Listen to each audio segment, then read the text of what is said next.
विदुरा घरच्या भक्षोनी कन्या परमानंदी झाला. मनमोहना मुरली वाला, मनमोहन मुरली वाला, नंदाचा बेला, मनमोहन मुरली वाला.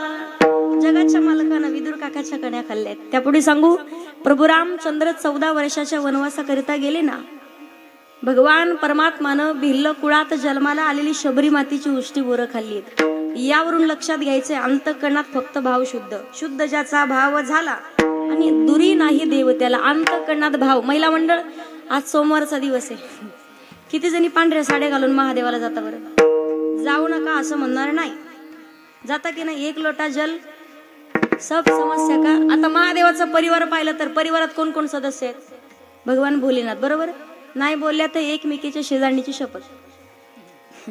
दुसऱ्या कोण? पार्वती माता, बरोबर. तिसरे कार्तिक महाराज, बरोबर. चौथे गणपती बाप्पा. आता मला सांगा, महादेवाचं वाहन काय? जोरात बोला थोडस. काय? नंदी, बरोबर. पार्वती मातेचं वाहन सिंह, बरोबर. त्याच्या पुढे सांगा, कार्तिक महाराजाचं वाहन मोर आणि गणपती बाप्पाचं वाहन. आता मला खरं खरं सांगा महिला मंडळ, आरडू नका पोरींना तुम्ही. संध्याकाळच्या वेळेला गुरुजी या सगळ्या जणांचे वाहन जर एका हॉलमध्ये घातले, सकाळी दिसतील का? बोला ना. पण या परिवारात भांडण झालेलं तुमच्या कानापर्यंत कधी आलंय का? का नाही? या परिवाराचा रिंग मास्टर गणपती बाप्पा. सुख करता, दुःख हरता, वार्ता विघ्नाची नुरवी. भगवान गणपती बाप्पाचं वाहन आहे उंदीर. उंदीर म्हणजे उद्योग. ज्या घरामध्ये, ज्या परिवारामध्ये गणपती बाप्पाचं पूजन केलं जातं, त्या घरात उद्योगाची कधी कमतरता नसते आणि धनलक्ष्मी कायम त्या घरात नांदत राहते. मला सांगायचंय काय, गणपती बाप्पा या परिवाराचा रिंग मास्टर आहेत. आता सोमवारच्या दिवशी महादेवाच्या मंदिरात गेल्या. काही काळ असा होता की शेतामध्ये जर महादेवाचं मंदिर असेल तर मंदिरामध्ये जाळ्या व्हायच्या गुरुजी. आता महादेवाच्या पिंडीला शेवळ झालंय. पण एक एक बाई 2-2 तास पूजा करते. करू नकाही म्हणणार नाही महिला मंडळ, करा. 2 काय 4 तास पूजा करा. पण मला खरं खरं सांगा, तुम्ही माझी शपथ घेऊन सांगा, तिकडं 4 तास बसून महादेवाची पूजा केली आणि घरच्या महादेवाला जर भाकरी वाचून डोळे पांढरे करायची वेळ आली तर ते महादेव भेटणार आहे का? अंतःकरणात भाव, थोर प्रेमाचा भुकेला हाची दुष्काळात याला. अंतःकरणातला भाव शुद्ध पाहिजे. जगाच्या मालकाकडे साधू संतांनी कधीच मागितलं नाही, पण तरी सुद्धा कावडीने पाणी, ज्या घरी चक्र पाणी वाहे, 36 वर्ष कावडीने पाणी वाहलंय, मागण्याची वेळ कधी आलीच नाही. जगद्गुरु तुकोबारायांचे पटशिष्य निळोबारायांच्या घरी, निळोबारायांच्या मुलीचं लग्न होईपर्यंत भगवान परमात्मानं गड्याचं रूप धारण करून कार्य केलंय. आपल्या घरी येतो का तो? तांब्या भरून द्यायला यायचं नाही लवकर. का नाही येणार? भाव तेवढा शुद्ध नाही. साधू संतांनी भगवंताला समर्पण केलंय आणि जगाच्या मालकाला म्हणावं लागतं.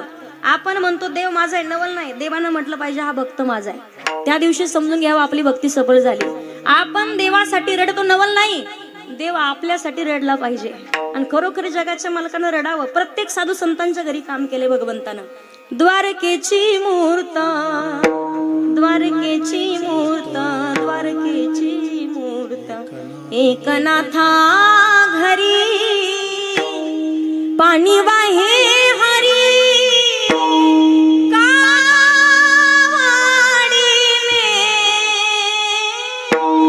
श्रीखंड्या चंदन, श्रीखंड्या चंदन, श्रीखंड्या चंदन उघडोनी करी.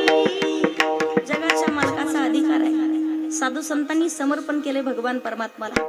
संत नामदेव महाराजांनी समर्पण केलं म्हणून नामदेव कीर्तन करी पुढे देव हिरविले देवळ जगा माझी ख्याती, नामदेवा हाती. किंवा नोहे हा सामान्य महिमा संताचा आणि नैवेद्य हातीचा. त्याच्या पुढे सांगू, वारकरी संप्रदायाचं नाक आणि कळस ज्यांना म्हणतात जगद्गुरु. मंदिर किती सुंदर बांधा गुरुजी.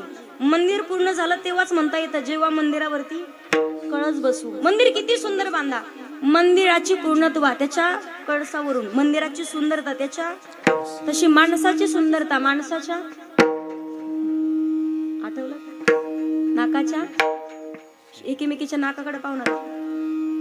नाकाला शेंडा असेल, बाई किती सुंदर असू द्या, किती देखणी असू द्या, काय करावी ती 32 लक्षणे आणि नाक नाही तेने वाया गेले.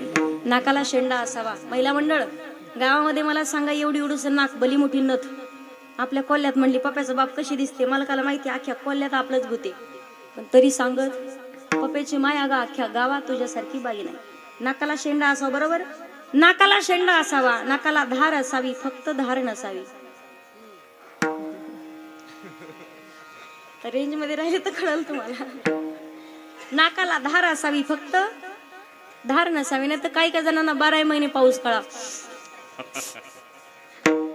मला सांगायचंय, वारकरी संप्रदायाचं नाक जगद्गुरु तुकोबाराय. तुकोबारायांचा अधिकार, माझी मज झाली अनवर वाचा, छंद या नामाचा घेतला से, किंवा तुकिता तुलनेसी ब्रह्म तुकासी आले, आणि म्हणून रामेश्वरी चरणी मस्तक ठेवले. तुका राम नाम घेता.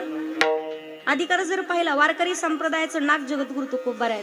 श्रीमंत, संत आणि शांत त्रिवेणी संगम ज्यांच्या जीवनामध्ये, एकनाथ महाराजांची श्रीमंती जर आपण पाहिली ना, सकल संता माझी राजा, सकल संता माझी राजा, सकल संता माझी राजा, सकल संता माझी राजा, सकल संता माझी राजा, सकल संता माझी राजा, सकल संता माझी राजा, सकल संता माझी राजा, स्वामी एकनाथ माझा,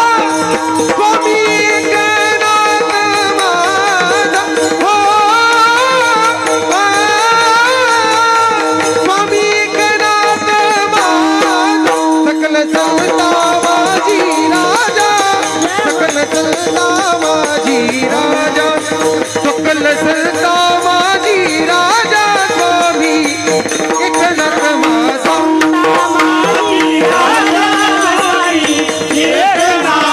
माझा, सकल एकनाथ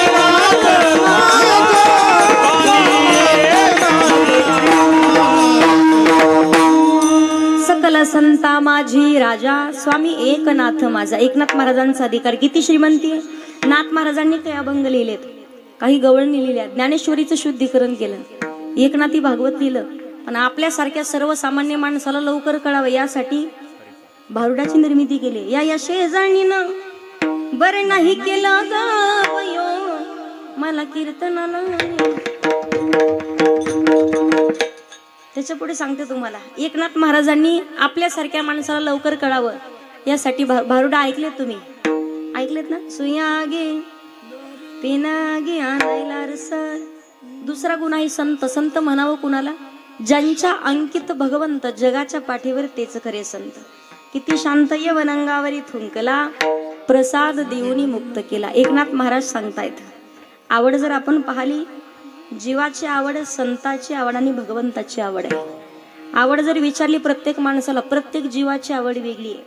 पुरुष मंडळीची आवड वेगळी, महिला मंडळाची आवड, जनावर पशु पक्षीला जरी विचारलं तर त्यांची आवड सुद्धा वेगळी आहे. माणसाला आवड जरी विचारली, तुम्हाला जरी विचारलं देव आवडतो की संसार, तुम्ही काय सांगाल.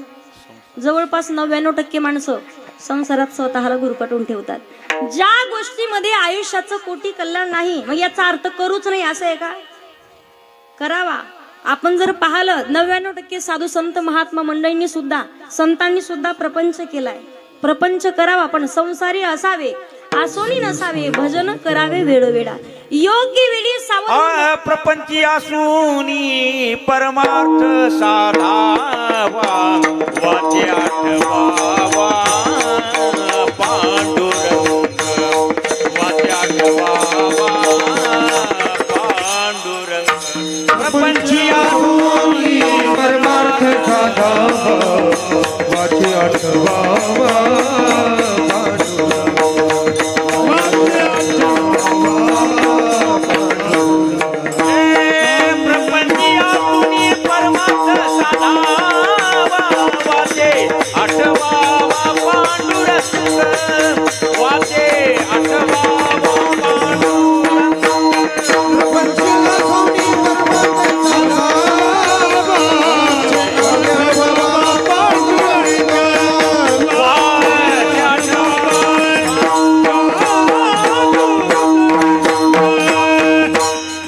असून परमार्थ साधावा, करावा प्रपंच, संसार करावा. पण कसं राहावं संसारात. संसारात राहावं जिभेसारखं, संसारात राहावं कमळासारखं.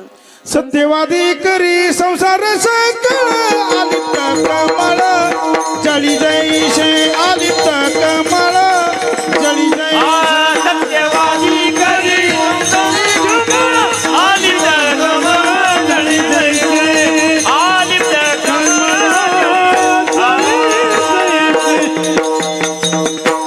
संसारामध्ये राहावं कसं राहावं, जिभेसारखं राहावं, पक्षासारखं राहावं. संसार अंगणे उतरते पक्षी अंगणे उतरते उतरती पक्षी अंगणी उतरती पक्षी अंगणी उतरती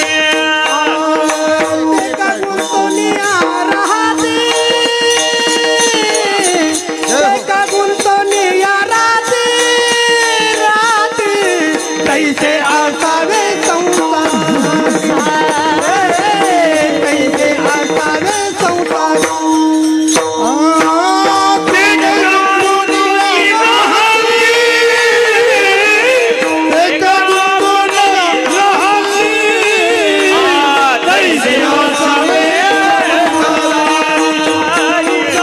कैसे आसावे संसार प्रपंचात राहावं पक्षासारखं. प्रपंच करू नये हे आपलं मतच नाही. संसार करावा आणि संसार कसा करावा. एखादी लहान मुलीनं दिवसभर संसार थाटावा. खेळ भांडे खेळते ना ती. सायंकाळची वेळ 5:30-6 वाजले. आई शेतातून यावं, आईनं आवाज दिवा, ताई लवकर ये. दिवसभर थाटलेला संसार एका मिनिटात पूर्ण पिशवीत भरते आणि पटकन आईच्या आवाजाच्या दिशेनं निघते. संसारात राहायचं तसं. संसार करू नये मत नाही. जोपर्यंत माणूस बिना लग्नाचा आहे 2 पाय. एकदा लग्न झालं किती पाय होतात बोला? 4 पायाचं काय असतं? घरी गेल्यावर विचार करा. परत पहिली संतान झाली किती पाय झाले? 6 पायाचं काय? संतांनी सुंदर असं वर्णन केलंय पहा. रुनु झुनु रे भ्रमरा भ्रमरा सांडे तू अवगुनु रे भ्रमरा. भ्रमरासारखं राहतो माणूस. परत दुसरी संतान झाली किती पाय झाले? 6 आणि 2 8 पायाचं काय असतं? तू म्हणाल ताई आम्ही का पाय मोजले का काय? घरामध्ये एक कोपऱ्यात जाळं तयार करतो पा, त्याचं नाव काय म्हणतात तिकडे त्याला? काही ठिकाणी कोळी म्हणतात, काही ठिकाणी त्याला कातीन म्हणतात. पहा गुरुजी एवढं सुंदर घर तयार करतो तो, एवढं सुंदर घर तयार करतो, पण तो कोळी घर तयार करण्याच्या नादात स्वतःलाच बाहेर निघण्यासाठी रस्ता ठेवत नाही. माणसाचं आयुष्य तसं आहे. आयुष्यभर संसार थाटतो आणि वय झाल्याच्या नंतर माणसाच्या लक्षात येतं तरुण वयात परमार्थ केला असता तर बरं झालं असतं. संसार करू नये मत नाही 99% लोकांना. आणि संसारात 4 गोष्टी हव्या असतात. 1, 2, 3 आणि 4. 1 पाहिजे माणसाला, 2 पाहिजे माणसाला, 3 आणि 4. पूर्ण आयुष्य बर्बाद करतो आपण या गोष्टीसाठी. 1 म्हणजे बायको, 2 मुलं, 3 खोल्याचं घर आणि 4 चाकी गाडी. एवढंच प्राप्त करण्यासाठी पूर्ण आयुष्य व्यतीत करतो आपण. 99% लोकांना विचारलं तर संसारात स्वतःला गुरफटून किती सुख शोधा, दुःख बांधावडी. आया संसार सुखाचा विचार या संसार नगरी बाजार भरला ग बाई. या संसार नगरी बाजार भरला ग बाई.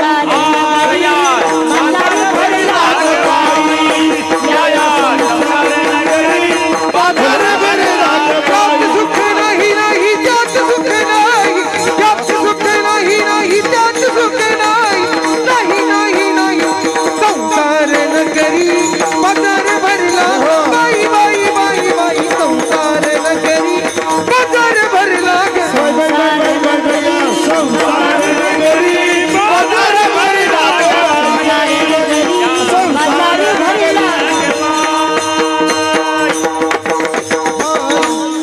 जोरात टाळी वाजवा विशाल दादासाठी. लटिका व्यवहार सर्व हा संसार वाया येर झार हरिविना. प्रत्येकाची आवड वेगळी. आवड कोणाला काय आवडेल सांगता येत.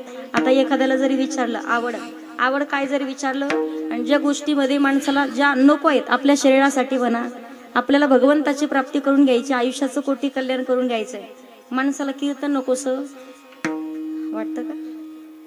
ज्या गोष्टीमध्ये आयुष्याचं हित नाही प्रत्येक गोष्टी माणसाला आवडतात. तुम्हाला सोपं उदाहरण सांगते. एखाद्या माणसाला शुगर असेल, शुगर, डॉक्टरांनी सांगितलं गोड पदार्थ खाल्ला तर 4 दिवस जगण्याचे कमी होतील.